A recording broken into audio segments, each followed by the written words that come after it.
The world's best female cyclists have assembled in Adelaide to kick off the first UCI Tour race for 2018, the Santos Women's Tour Down Under. Defending champion Amanda Spratt, two-time world champion Georgia Bronzini, 2017 World Time Trial champion Annemiek van Vleuten, and newly crowned Australian National Road champion Shannon Malseed.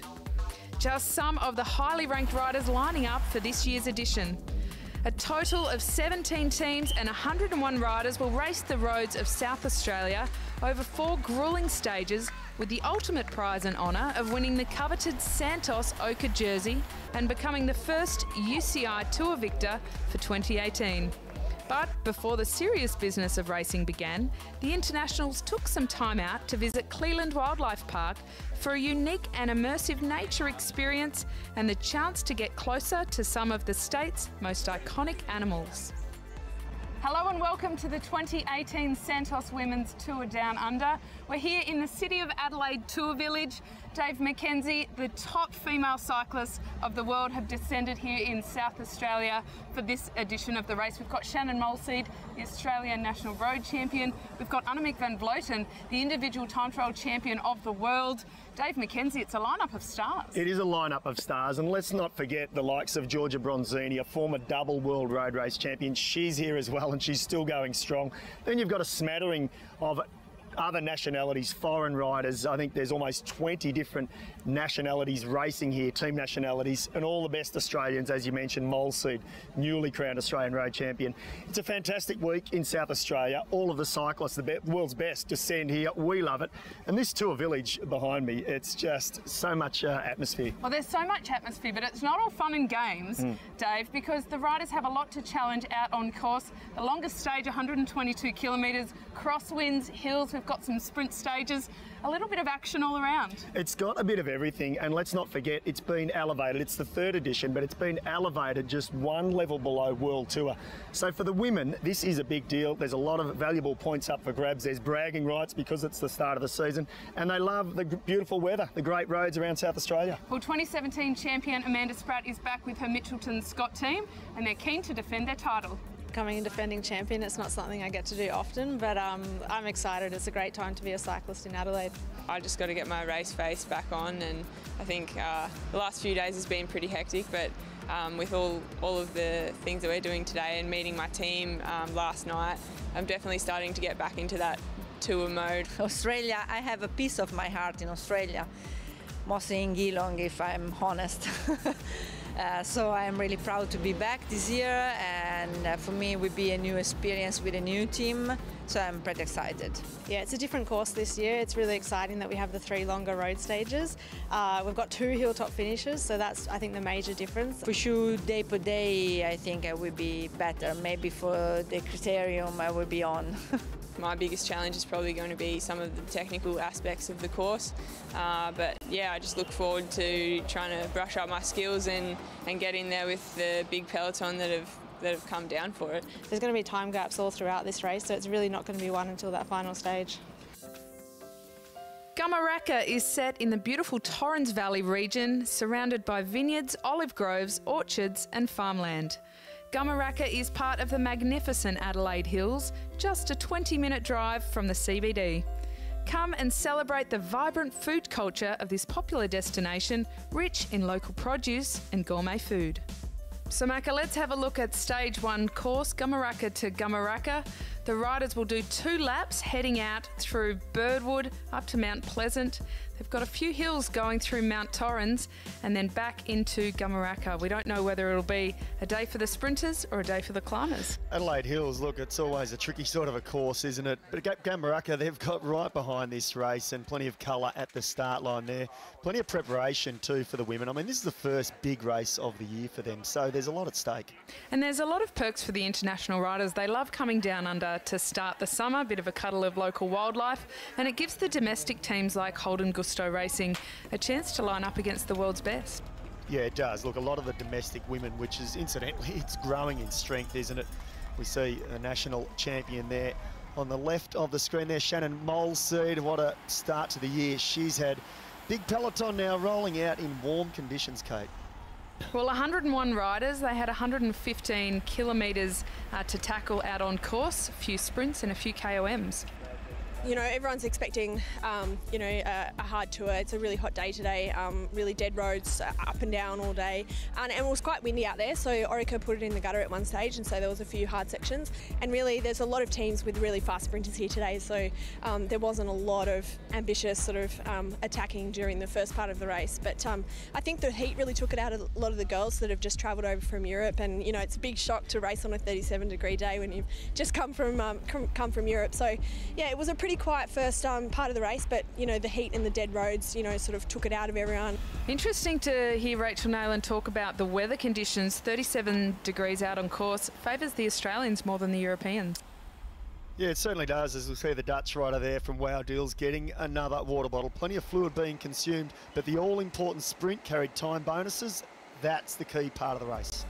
Yeah, it was really fast and quite hard going into the first sprint. As you know, that there's actually always an interesting race when you have bonus seconds for the intermediate sprint. So it was really lined up. It was super fast, and that was a big focus for the middle part of the race, the intermediate sprint with the 3 bonus seconds for the overall. The intermediate sprint of the day at the halfway mark, 57 kilometres into Gummaraka. And it was Australian Chloe Hosking who opened up her account, showed her sprinting form ahead of local hero Annette Edmondson. Yeah, she's world class, Chloe. She's won the Champs-Élysées before, so she knows how to get the job done. So she would have been hunting that. And look at the peloton really strung out there. The warm conditions, though, they're not too keen to split up just yet, are they, Kate? I think they like each other's company at the moment. Well, not a lot of chance for recovery either. After the intermediate sprint, Macca, next up, they've got to challenge the QOM out on course, get some water bottles on board to keep hydrated, of course, in the heat. Will be making the Europeans suffer a bit. Yeah, it certainly will. And over this Queen of the Mountain, you'd see there, Sultins, she would take it out. So it split up a little bit, and Emma Grant just behind her there. And the peloton, again, just content to sit together, not too keen to let any of these riders get too far away, though. A little bit more recovery because soon they need to be looking at the finish in Gummaraka. But fortune favours the brave Dave McKenzie, and I'm not sure the bunch were going to just sit and roll along all day. No, they weren't. And Rachel Nehlen, she's been known for her opportunistic moves, and this was a really brave rider in these hot conditions trying to go it alone. It was the first serious attack for the day and some intentions for UniSA for the week ahead. I took my opportunity, you know, and not so long after the QOM, when everyone was sort of when there was a bit of a lull in the peloton. That's always the best way to go and take everyone by surprise. But those were the 2 main parts of the race where it was pretty hot and hard out there. Well, Nehlen riding for the UniSA team, a national team. It's the first time the team's ridden here together, but Dave, I think they're very motivated to leave their mark on the race. They are, and look, this is how Nehlen's got a silver medal at the World Championships a few years ago. It was an opportunistic move, but you've still got to have the legs, and she's proving that at the moment. Riding well on her own, but it's a tough gig on your own. Keep those fluids up, Rachel Nehlen, because the big peloton, the roar of the peloton, really nothing can stop them when they get rolling. Well, the chase came at the right time. It was Mitchelton Scott that took responsibility to bring it back together for a bunch sprint.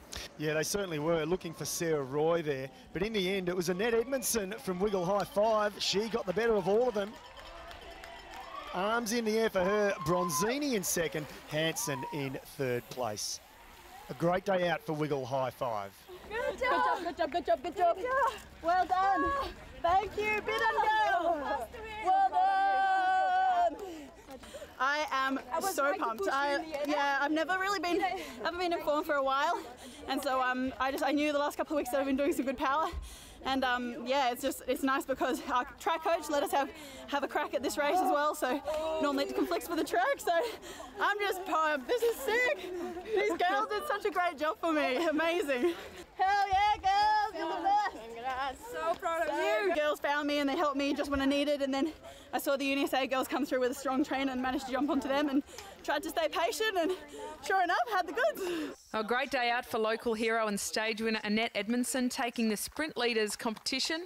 Yeah, look, she's had a great start, hasn't she? Sultins, the Queen of the Mountain for Wow Deals, the Dutch woman. Great riding by her. And then, of course, it was Annette Edmondson back on stage to take the leaders' ochre jersey for the Santos Women's Tour Down Under. She's very, very happy for the victory, Macca. I'm not sure she expected to have 2 jerseys on the first day. Yeah, so a great start for her and her team. So when we take a look at the general classification, Kate, it's stacked at the top with sprinters. And a good day out for the Aussies in 1st, 3rd and 4th place overall. Well, it was pretty strung out. It was really tough down the back side of the course. And Rachel got us at a very opportune moment. I saw it go and I was just like, come on, take. But everyone was stuffed, and so we just had to kind of gamble and then save our energy, and we chucked a couple of girls in the chase to bring it back. And I didn't know if we would bring it back, and so yeah, all of a sudden we saw that 3K to go and everyone got a bit hungry and a bit faster, so very lucky. Encompassing the towns of Tanunda, Anguston and Nuriyutpa. At almost every turn you'll find 5-star retreats, some of the world's best wineries and sumptuous food. Start your journey of gourmet discovery here in the Barossa. Well, in contrast to the heat on stage 1, it was a grey old day out for the start of stage 2 in beautiful Lyndoch. The locals got a bit excited with the decorations, Macca. They certainly did, and Annette Edmondson, spirits high from her, obviously after winning the opening stage. Kate, let's take a look at this map out in the Barossa. Beautiful riding country, but it'll be a tough stage today. They head out of Lyndoch with 102 kilometres ahead, an early QOM up the Whispering Wall before they head out to Tanunda. They go through the feed zone and intermediate sprint before a very challenging finish up to Mengler's Hill. Yes, and it is no Whispering Hill, is it, Mengler's Hill? It's a tough one. So the women on the start line there, you can see wet conditions. It's really not normal what we see here in South Australia. Cool, windy as well, so another challenging day ahead for them. Bit of reprieve after the 37 degrees out on course yesterday, but the peloton, they took it all in their stride, Macca. They knew that it was a very tough day ahead, twice up the Whispering Wall. It's no easy feat. No, it's not at all. And again, you could see a little bit of nervous energy at the front because of those winds picking up. Just fanned across the road, down the right-hand side of the gutter, in fact, and the speed is up, you could see. It's the first time we really got to see the opportunity where Mitchelton Scott and Uni SA, they kind of put their stamp on the race, and they said, we're here to take that overall jersey as they head up the first QOM of the day, up the Whispering Wall. Yeah, it's not a big climb, is it? But it's just enough to stretch them out. A few tired legs already, a couple of gaps opening up here. So it was a little bit of sting. Well, the final climb of the day was incredibly difficult. So the QOM along the way was always going to take a little bit of sting out of the legs. Specialised women's racing, Kate Mcilroy, took the opportunity and took the points. I think the QOM definitely put pressure on the bunch as a whole. It was 30 kilometres into the race, which is relatively early, but we're second day into the tour, it's early in the season, so it didn't really drop a lot of people, but it definitely put the pressure on the legs, and I think people definitely felt that later. The QOM was only the first challenge of the day. The riders still had the intermediate sprint left to come in that final ascent up Menglers. Mitchelton Scott very motivated to put their mark on the race, Macca. Yeah, they certainly were through the feed zone there, grabbing no bins, splitting the race apart. When it did get to the sprint, Linda Willemsen, she nicked off the front. Good riding by her. Chloe Hosking, she took another valuable couple of seconds, and so too Nettie Edmondson. It was the domestic teams as well, Specialised Women's Racing, Holden Gusto, who really antagonised the pace of the race with Mitchelton Scott and Uni SA. But pretty challenging efforts out on course with the crosswind, and Mitchelton Scott used their experience to put a lot of pressure on the peloton. Yeah, they really did. I mean, let's not forget they've got the defending champion Amanda Spratt, so they're keen to put her in a good position and really split that peloton up. It's very important to put the Mitchelton Scott riders in the perfect position before they head up the Menglers Hill. Yeah, so when we're heading in through Tanunda into that final 10 kilometres, we're in crosswind. Uni SA particularly, and my Mitchelton Scott team really put it in the gutter there. I think my team were amazing in just splitting it, and we really got that peloton down, which we wanted to do. The efforts of the Mitchelton Scott team were really paying off, Macca, as they hit the threshold of the climb. The bunch was in pieces already. Yeah, it certainly was. And the start of this climb, it's such a drag. It really does grind on the body and the legs. And you can see here some of the women just doing it tough. And then we hit that right-hand turn onto the start of Menglers Hill officially, 2 kilometres to go. And Annemiek van Vleuten, my teammate, attacked from the very bottom. The slopes of Menglers are up to 14%. It's not by any means an easy climb to finish on. No, I must say I've never liked this climb as a rider. I love watching it, but it's just really grinding, as I said. And you can see here Shannon Molsey, the national road champion, she's doing it tough as well, just falling back a bit, Kate.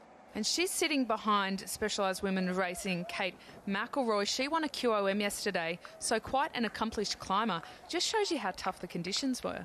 Yeah, they were, and you can see back down the field here, some of the girls just doing it tough. They're going to lose some ground today. That's Jenna Ricardo going through our shot there. We've seen a lot of Mitchelton Scott on the front, but UniSA were really active throughout the stage as well. And Kat Garfoot, she's been Australian National Road Champion before. Big ambitions for the Commonwealth Games, Macca. She was pretty motivated to get up there and prove herself to the old team. She rode for Mitchelton Scott in previous years with UniSA this year. Yeah, and look, they know what she's capable of, so she really just had to go to her strengths here. Lucy Kennedy trying to follow her towards the finish, but in the end it was Kat Garfoot who would take it out. Oh, it was absolutely a hard race. Actually, the girls raced. Orica made it really hard for us. At some times in the race, I started doubting myself. Oh, can I actually climb with three of the strongest climbers of the Orica team? In the lead-in into the climb, I was a bit out of position at first, but then my team came for the rescue and they put me straight up there. So I started the climb at the front with the three climbers from Orica, and they thought it a good idea to attack, go one-on-one, but the climb is just steep, and I thought if I just go my pace and do a little jump when they attack, then I might be able to nullify all their attacks, and that worked out well. Now, a great victory for the UniSA rider, but Mitchelton Scott in a plum position, Lucy Kennedy in second position, the former runner, and her first year in the pro peloton. Yeah, a really successful day. I think the team just had a super day. It was a great team effort. We had a plan to make it hard. We knew we had to. Yeah, we tried to get rid of Kat. She was so strong. She's a class bike rider, so we're happy to walk away with second and third. Australians standing atop the podium for the result for the day, but stage one winner, Annette Edmondson, retained the sprint jersey for the day. Big smile on her face even after the climb. Yeah, look, she's having a great tour, isn't she? Kat Garfoot in the Subaru Queen of the Mountain. But the all-important, Kate, the Ochre Leaders jersey. She's going to take some wrestling to get it off her shoulders. Well, she took the overall lead ahead of Lucy Kennedy and Amanda Spratt. Good day out for the Australians, all three on the podium. Lucy attacked. That was the last attack, and I turned around. No one else there, and I know I can out-kick Lucy. So I saw her trying to go with 50 to go, and then I just went for it. One of the revelations of the 2018 Women's Santos Tour Down Under is Lucy Kennedy, the Queenslander riding her first professional race for the Mitchelton Scott team. I started out as a runner, quite a serious runner, through my teenage years and then into my early 20s. I was over in the States running at college, and everything started to unravel injury after injury, which led me to the bike. What do you prefer, running or cycling? That's a hard one. I'd have to say there's bits of both that I prefer. I love the simplicity of running. You just need a pair of shoes, so it's a lot simpler. But I love the team side of cycling and the social aspect of it. There's so much more to it than just you, and also so much more to it than just who's the strongest, which in a sense I prefer that it's just who's the strongest in running, but yeah, it's a whole other universe and another challenge. Do you ever get tempted to put the running shoes back on? I sort of have to ban myself from it, because even when I try I tend to hurt myself. But yeah, it is tempting, and I'm sure one day, once cycling's finished, I'll probably do it again. Physically I know that I'm really strong, but I've still got so much to learn about the tactics and the positioning and everything else that goes with cycling. So on the road, afterwards, it's just like all the time I learn from them by what they're doing, as well as them actually, talking to me about everything that needs to happen. I'd love to represent Australia at a World Championships or Olympics, and, races like the Giro d'Italia, that's kind of the epitome and something I can see myself targeting in the future. But for the moment, it's all learning and, supporting riders like Annemiek and Spratty. That's like a dream in itself. Lucy Kennedy. The Fancy New Motorsports Park, the riders were still very motivated for the stage ahead. Everybody doing their job, the mechanic, the riders getting some food. Tiff Cromwell talked some tactics. We're here, stage 3 at the Bend Motorsport Park, stage of the Women's Santos Tour Down Under. Today's tactic for the UniSA Australia team, obviously we have the leaders jersey after Kat took a super strong win yesterday. There's quite a bit of wind today. We have a feeling it's going to be more headwind. but there will definitely be a lot of opportunities looking for crosswind. So expect if there's any side of crosswind, there will be echelons that could split that way. Back end of the race gets quite difficult from Kanmantoo as then you head over across to Harndorf. And then the final, there's a QOM with 2K to go at Crest and then a 400-metre climb to the finish. We expect Mitchelton Scott to really put the pressure on us. They have 3 riders in 2nd, 3rd, 4th on GC, so we'll definitely be looking to mark them, look for the stage win, and if not, then protect the GC or get both. Stage 3, the longest stage in the tour, 122 kilometres from the Bend Motorsport Park. They head out through the historic Murray Bridge. We're expecting some strong crosswinds as they head into Harndorf. And on form, Katrin Garfoot keen to keep the ochre jersey into the final stage, but they weren't going to have it their own way. I think it's no secret to the peloton that we're going to be aggressive again today.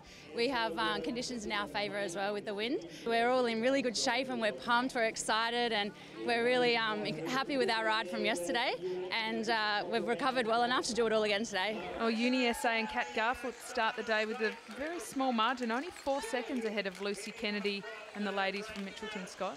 Yeah, look, they've had a great stage yesterday, didn't they? And they're confident, so they should be. It was a team effort yesterday, and Lucy Kennedy, I mean, isn't she a revelation, Kate? I've just enjoyed watching her in her short cycling career. Well, this is her first year in the pro peloton.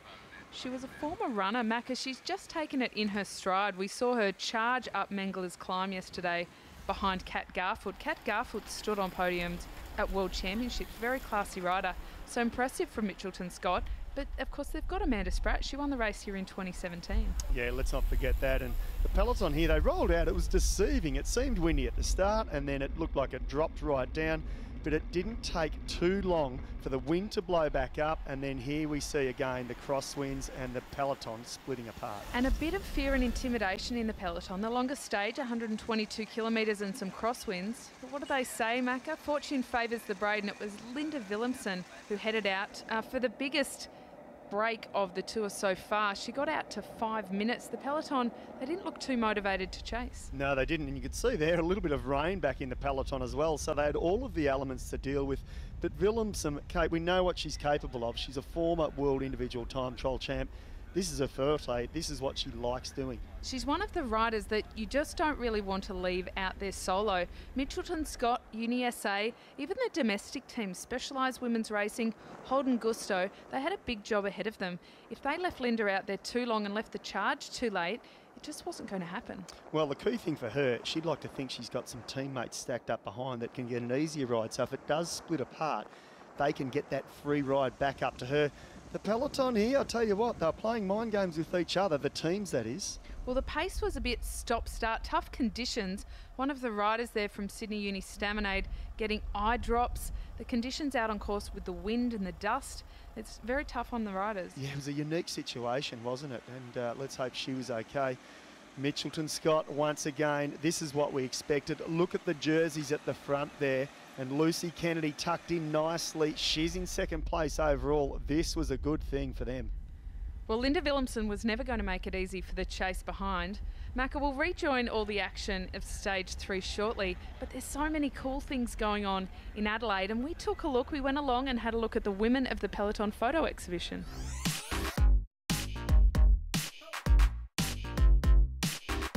Well, there's a lot of colour and community activity around the Santos Women's Tour Down Under, and the Women of the Peloton photo exhibition, it's back for the second year. We're very happy to have the wonderful support of News Limited. We have Editor-in-Chief of the Advertiser and the Sunday Mail, Melvin Mansell. Mel, you guys have supported the race so strongly. How important is it for News Limited to support the Santos Women's Tour Down Under? Well, look, I think women's sport in particular is very important, and in Adelaide we've got a great tradition of that, but I think what's special about this race is it's an exciting and very logical extension to a very successful men's race, and we can see that the tour is growing every year, and in fact now they're at the second level, and to be frank, I look forward to the day it's at the top level, and as a media organisation we'll do everything we can to support it and help that process.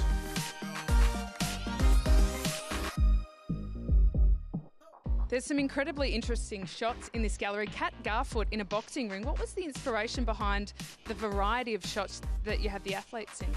I think what Sarah tries to do is have a great portrait of the athletes, but do it in a different way, in ways that bring out their personality. And I think, you know, clearly this month cycling's a highly competitive sport, and it's probably just as competitive as boxing, except only rarely do they end up punching each other. And I think this really captures the strength and the character of Katrin in an environment in which I don't think she spends much time. But she looks right at home, I have to say.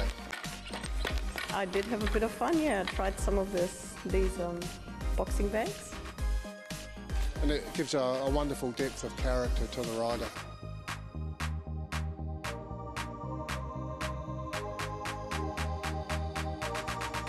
Most evident in the small goods outlets, bakeries, pubs, restaurants and cafes that line the bustling main street. Its close proximity to the CBD makes it one of Adelaide's most popular destinations.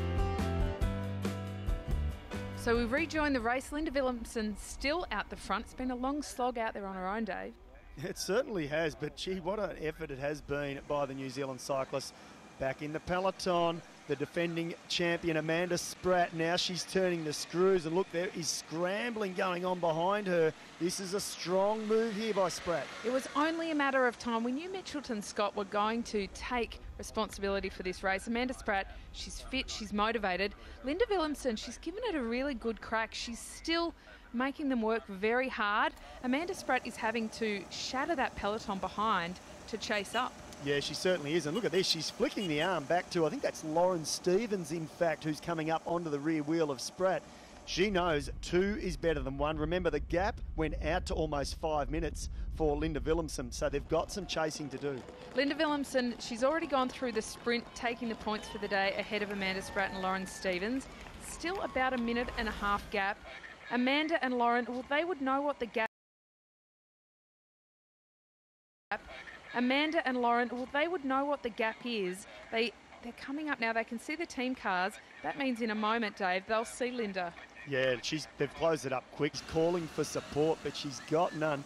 Mitchelton Scott, they're lined up behind her. She's got her back against the wall. She's got a very tough day ahead if she wants to maintain that leader's jersey. Amanda Spratt and Lauren Stevens just about to catch Linda Willemsen. If 2 can become 3, they have a really great chance of staying away to the finish. Yeah, and look, the question will be, how tired is Willemsen? I'm not sure if she'll be able to contribute to that workload. Spratt, she won't be too concerned about that. She'll be thinking about the gap that she's got, and if she can drag these 2 girls to the bottom of that final climb in Hahndorf up to the finish, she may just well take that ochre jersey. Well, when the riders fatigue, we can see their cadence drop, we can see their head drop, and we can really tell that they're on the ropes. But all 3 riders are looking very strong, high cadence, looking very comfortable. Amanda Spratt, she's just on fire. She barely looks like she's making an effort.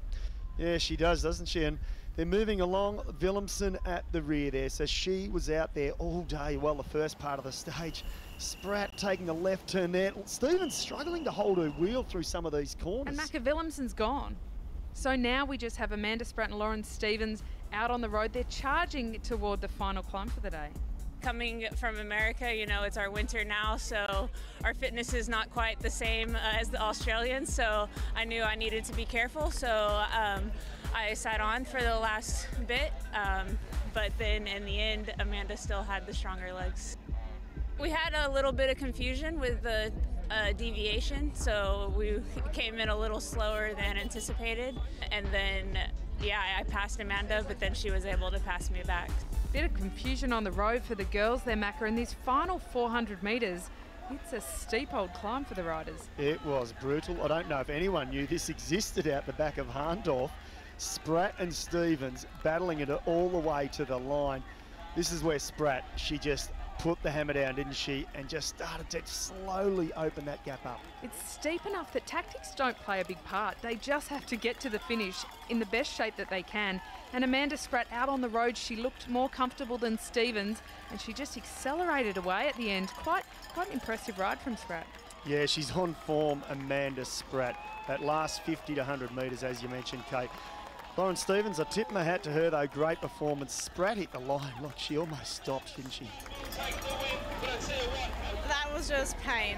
We both hit it. I think I went first, Laura came next to me. We kind of were doing this a little bit, and it was just a massive grovel all the way to the line. I felt like I was almost stopping. The crowd were amazing. They just pushed me all the way to that finish line. Super impressive ride from the young Grace Brown of Holden Gusto, coming in 59 seconds behind Spratt and Stevens. And the overnight leader, Kat Garfoot, well, she led the peloton through ahead of Lucy Kennedy. They were a minute 33 down, but they raced all the way to the line, not giving up quite yet. No, not at all. But Garfoot loses that ochre jersey. Yeah, such a hard day, but so happy. We went in with a plan. We knew we had to put pressure on UniSA. That happened. Linda Phillipson went up the road and it was a bit of poker. No one really wanted to chase, and eventually they did. And it just, Kat was isolated and I attacked straight off that and got away with Lauren Stevens. And just a dream day for the team. Everyone worked so well together and we're so happy. Well, a great day out for Amanda Spratt. She took the sprint jersey after her stage win, the QOM jersey after the stage win, and Macca, of course, she takes the leader's jersey, the ochre jersey, into the final stage. Yeah, she certainly does. A clean sweep for Amanda Spratt. Now, the general classification, Spratt on top, Stevens at 29 seconds, Garfoot 130 down, and then Spratt's teammate Kennedy at 136. So you could say it's an unassailable lead. I think when UniSA started to panic, and then I was able to get away with Lauren Stevens, and then the gap just kept getting out, and we kept getting radio communication that no one was really chasing, and the gap was kind of staying. So then I knew, okay, I was feeling good. I actually knew the course. I've been down in December to recon, so I knew it really well and I was really confident. The City of Adelaide Tour Village is the heart and soul of the Santos Tour Down Under. It's a gathering spot for cycling fans, an after-work meeting place and a venue to catch up on the day's racing. Walk amongst the world's best cyclists in the largest bike expo in Australia. Check out the latest cycling equipment, be inspired and deck yourself out like the pros, or simply sit back with fabulous food and wine. Stage 4 of the Santos Women's Tour Down Under, Kat Garfoot signing on wearing the green Sprinters jersey, and a nervous field lined up, Dave. Amanda Spratt has a 29-second lead, almost unassailable. She just needs to stay safe. Yeah, look, it should be enough. And as we take a look at the map here, it's a real fast course. It's a street circuit and it's a day for the sprinters. So for Spratt, it's all about staying out of trouble and just staying nestled in that peloton and have the support of her teammates. Well, from the start, we saw local rider Carley Taylor just jumping off the front. Carley Taylor's not known for her prowess in criteriums, but she's had a very decorated professional cycling career, Dave. The bunch didn't really give chase. I have a feeling it was out of respect and honour for the professional career. She's retiring at the end of the day.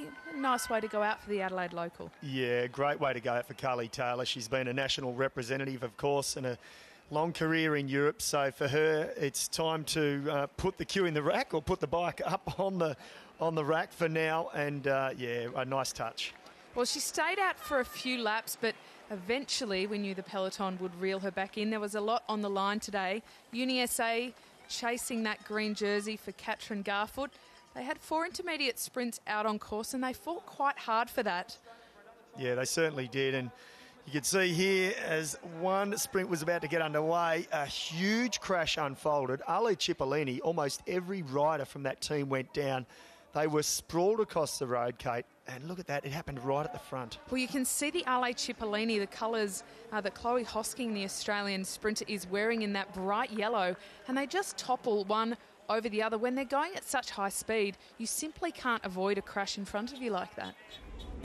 Yeah, girls just decked it in front of me, and I literally had nowhere to go. I think I ran into Amanda Spratt, so I hope she's feeling okay. Santos ochre jersey holder Amanda Spratt managed to remount her bike and rejoin the race, but a number of the big names came down. Now, under UCI rules, the riders do have 1 lap out to rejoin the race, so the riders may have been a bit shaken, but they were back in the peloton in no time. I was really shaken up, and Annemiek stopped, Jess stopped, and they were just with me, and they just said, look, just try to calm down, follow my wheel, and it's just, yeah, I can't thank them enough. Just goes to show you just how important teamwork is, Dave. Yeah, it certainly does. And Amanda Spratt, she's been singing the praises of her teammates, and this is why, look at this, waiting for her there, making sure she's okay, just getting her composed. She's a little bit shaken up, that's for sure. Well, the bunch was a bit nervy after the crash, and it's not surprising. The pace increased. Mitchelton Scott here, keeping Amanda Spratt right up the front. They're not looking to her for the stage victory, but they want to keep her out of trouble. They didn't anticipate that kind of hiccup in the middle of the race. Looking a bit more relaxed now, though. Cycling, it's not without its drama, is it? As they hit the last lap, it was a peloton all together, and it was Ale Cipollini leading it out for Chloe Hosking. An incredible comeback from the team after the crash earlier. Ale Cipollini, they went into the final straight with an incredible speed, Dave, of up to 60 kilometres an hour, setting it up perfectly for the sprinters. Yeah, they certainly were, and you could see there one of the Mitchelton Scott girls trying to jump early. It was a little bit too early. Chloe Hosking still hidden in on the wheel there, just waiting for a chance to jump out. Mitchelton Scott had Sarah Roy at the ready for the sprint finale. Chloe Hosking went in as a favourite, but of course Georgia Bronzini, Annette Edmondson, we've got some fast sprinters in the race. Yeah, and Shannon Mulseed, the national champion, she was caught a little bit napping down the back as they weave their way. Tricky finishing straight because it dips downhill very fast, but the last 100 or so metres is a slight drag up to the line. It's a bit deceptive, and if the riders go too early, they often face it. We can see here they hit out very early, but it doesn't take too long before they get swamped. The sprinters just need to wait until the right point, and Chloe Hosking, she waits, Dave, she takes her moment. She certainly did, but Bronzini was challenging her, but it wasn't going to be enough because Hosking would take it on the line. Her first stage victory, Edmondson home for third. A big celebration from Hosking, and what a tremendous ride for their whole team, Dave, after the misadventure earlier in the stage. And back-to-back victories for Amanda Spratt. She takes the Santos ochre jersey. That's 2 years in a row. Tremendous effort from the Mitchelton Scott team. We'll be back after the break with the celebrations, the presentations, and we'll hear from the riders themselves. It's been a tremendous week of racing, and just to recap this final sprint, Chloe Hosking dominating the likes of world-class sprinters Georgia Bronzini and Annette Edmondson. Yeah, look, we always knew she was going to be hunting for this stage. She hadn't had a stage win just yet. She utilised all of her teammates, and she needed to do that in order to get the better of Bronzini and Edmondson. Here she is saying to her teammates, "I've won." Well, these early celebrations, they mean so much for the riders out on course, and the Italians, they celebrate in a certain style, don't they, Dave? Bravissima. Well, we're Italian, so we celebrate very loudly. Good job, good job, good team. I crashed in the race, so I think I'm running on a bit of adrenaline right now, and now I'm starting to realise what's hurting. I'm just super happy to get a win, obviously. I think I fell on my feet with this team, and yeah, I'm so happy to be here. I went pretty early, like I didn't want to wait for Nettie to jump. So, you know, I've had a lot of success in the past jumping before everyone else. And am I allowed to swear? I just sort of said, you know, bad word, it, and just went for it with, it was pretty late actually considering it's a bit of a downhill sprint, but we had headwind. So I probably went with 175 to go. And then it started dragging up a bit and I could see a shadow coming, which I think turned out to be Gio Bronzini. But yeah, I held her off and yeah, I got the win. So I'm relieved. I think that's the first win of the season, so that's ticked. A tremendous ride from Chloe Hosking. She's on great form. She'll lead into the Commonwealth Games with some high ambitions. She certainly will. And what about this young rider, Grace Anderson from the Vantage New Zealand team, winning the C South Australia white jersey. And then, of course, Katrin Garfoot there, the Sprinters green jersey, courtesy of csouthaustralia.com as well. Amanda Spratt rewarded for a great week with the Subaru Queen of the Mountains jersey and a big smile on her face. Yeah, certainly. She was dominant, wasn't she? And her team as well. Mitchelton Scott, the Wilson Parking winning team for 2018. But you just can't go past the Santos ochre jersey. Amanda Spratt, a tremendous tour, back-to-back victories at the Santos Women's Tour Down Under. A very pleasing result. We knew she could do it, Dave, but she was dominant in her performance. She's gone up another level, hasn't she? I think that's the important thing, and she has made it very clear it's a big focus for her, the Ardennes Classics this year, so we're looking forward to that. Amanda Spratt taking the overall victory ahead of Lauren Stevens and Katrin Garfoot. Lucy Kennedy and Grace Brown rounded out the top 5. What an incredible week of racing we've seen here in South Australia. Dave, Amanda Spratt, she did it again, defending her title. Yeah, look, she's in hot form and so good to see her start the year off well. She's got a big year ahead. She's decided to forego selection for the Commonwealth Games to focus on the Ardennes Classics, and I'm really excited to see how she can go there. It's been exciting also to see some new Australian talent. Lucy Kennedy, Grace Brown in 5th overall. She was a name that coming in, I think the internationals probably didn't know. No, the Australians certainly know about her, but you're right, the internationals would not have known about Grace Brown.